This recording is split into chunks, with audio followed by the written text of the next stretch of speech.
अस्सलाम वालेकुम वीवर्स, क्या हाल है मेरी यूट्यूब फैमिली। देखिए आज मैं आपके लिए लेकर आई हूँ एक ज़बरदस्त सी रेसिपी। ये इसका शॉर्ट है, कंप्लीट रेसिपी चैनल पे मिल जाएगी आपको। जाइए देखिए और चैनल को सब्सक्राइब कीजिए, वीडियोस को लाइक कीजिए और बेल आइकन को प्रेस करना तो बिल्कुल भी ना भूलिएगा।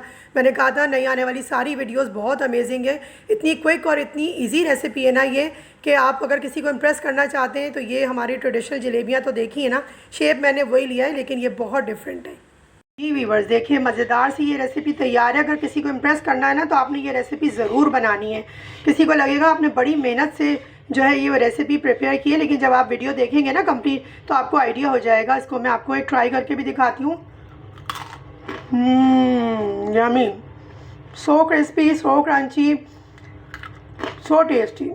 कंप्लीट वीडियो देखने के लिए चैनल को सब्सक्राइब करें, वीडियोस को लाइक करें, बेल आइकन को प्रेस करें और एक थम्स अप दिया करें। रेसिपी अच्छी लगे, आप लोगों के लिए इतनी मेहनत करती हूँ, इतनी अच्छी रेसिपीज़ डेवलप कर रही होती हूँ और बहुत एक्यूरेट रेशो है। अगर आप एक रेसिपी को पूरा फॉलो करेंगे तो आपकी मुझसे भी अच्छी बनने वाली हो रही है। अल्लाह हाफिज़।